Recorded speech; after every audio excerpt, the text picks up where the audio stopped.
देते हैं कि जेडीयू की तरफ से बात बन गई है। जी हां, जो बड़ी खबर सामने आ रही है वो बताया जा रहा है कि मंत्रिमंडल को लेकर जेडीयू से बात बन गई है, सहमति हो गई है।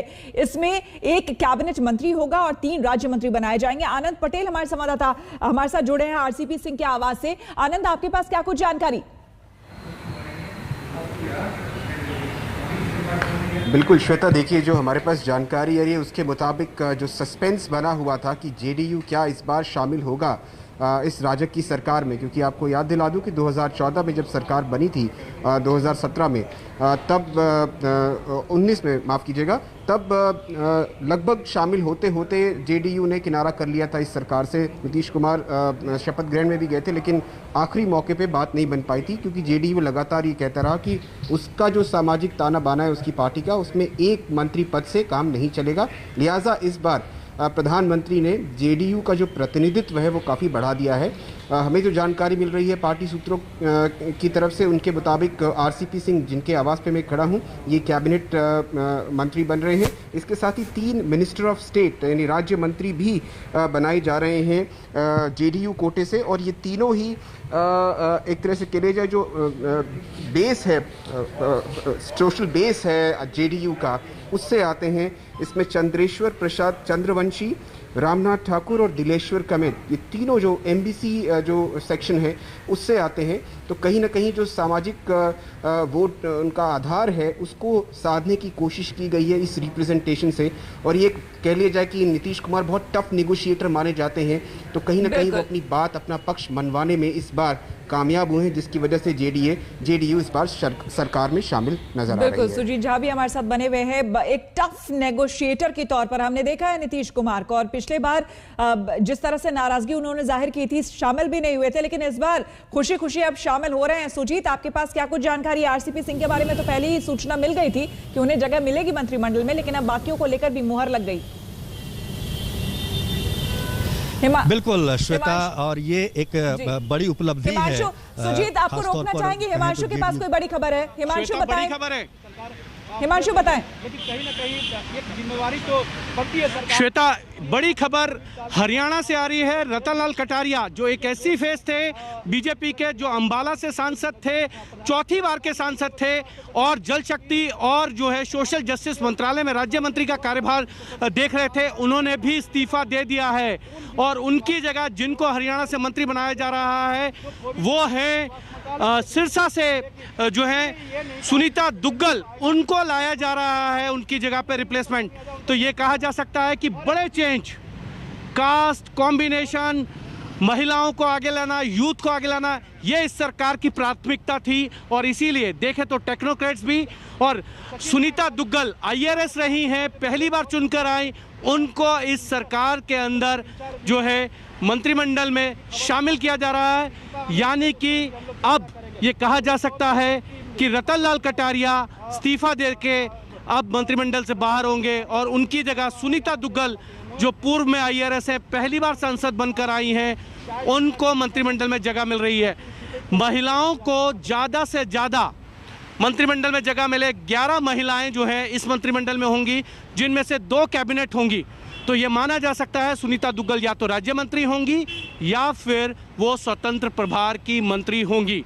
लेकिन इतना तय कि रतनलाल कटारिया ने अब इस्तीफा दे दिया है। तो एक तरीके से एक और विकेट जो है वो मोदी सरकार की कैबिनेट से गिरता हुआ। बिल्कुल, तो बड़ी खबर एक बार फिर से आपको हम बता दें, सिरसा से सुनीता दुग्गल मंत्री अब बनेंगी, ये बताया जा रहा है, और रतनलाल कटारिया जो है उन्होंने इस्तीफा दे दिया है। बड़ी खबर सामने आ रही है सूत्रों के हवाले से, रतनलाल कटारिया ने इस्तीफा दे दिया है और सिरसा से सुनीता दुग्गल जो है वो मंत्री बनाई जाएंगी। हम बात करेंगे और जानकारी हम लेंगे, बाकी हमारे संवाददाता लगातार हमारे साथ बने हुए हैं। सुजीत हमारे साथ बने हुए हैं। सुजीत, हम जानना चाह रहे थे वहां के समीकरण के बारे में। साफ है अब तक परम्यूटेशन कॉम्बिनेशन जो है वो अब साफ हो चुका है। दलित, ओबीसी, महिलाओं और खास करके जो प्रोफेशनल्स हैं उन्हें ही मौका दिया जाना है। बहुत स्पष्ट है सब कुछ। बिल्कुल, आप देखेंगे कि इस बार जो 5 मंत्री बनाए जा रहे हैं उसमें अति पिछड़ा और दलित, का कॉम्बिनेशन रखा गया है। जो 5 नए मंत्री बनाए जा रहे हैं बिहार से, 4 जिसमें जेडीयू के हैं और 1 एलजेपी से जो कि पशुपति कुमार पारस है। इससे पहले का आप कॉम्बिनेशन देखें तो 2019 में जो बीजेपी की तरफ से जो मंत्री बनाए गए थे उसमें 5 में से 4 अपर कास्ट के थे, जिसमें ब्राह्मण, राजपूत, कायस्थ और ये भूमिहार, ये लोग पहले से मंत्री हैं। तो जेडीयू के खाते में जो वो चाहता था जेडीयू कि पिछड़ा अति पिछड़ा उनका खास वोट बैंक है। और अति पिछड़ा से आप देख सकते हैं कि 3 लोग मंत्री बनाए जा रहे हैं।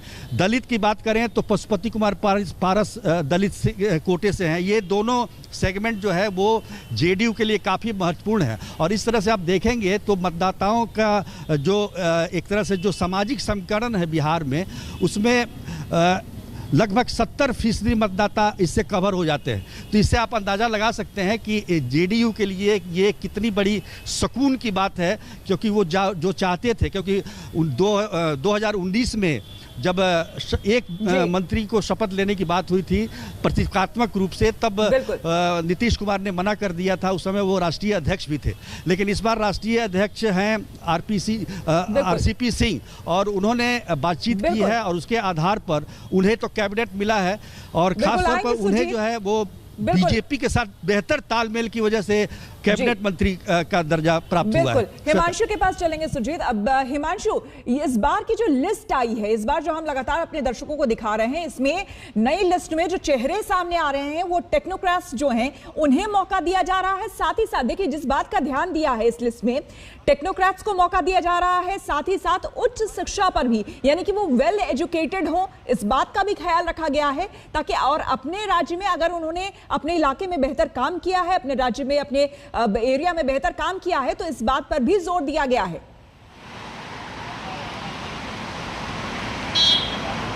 देखिए, बिल्कुल ये बात सही है कि टेक्नोक्रेट्स को हमेशा प्रधानमंत्री नरेंद्र मोदी जो है प्राथमिकता देते हैं। वो जानते हैं कि टेक्नोक्रेट्स के पास जो आइडियाज़ होते हैं वो बहुत अच्छे होते हैं, उनको ज़मीन पर अगर उतारा जाएगा तो आम आदमी को उससे बहुत भला होता है। और हमेशा आप देखिए कि प्राइम मिनिस्टर जो है यूनिक आइडियाज़ के साथ काम करते हैं, तो वो टेक्नोक्रेट्स पे भी भरोसा करते हैं, प्रशासनिक अनुभव पे भी भरोसा करते हैं।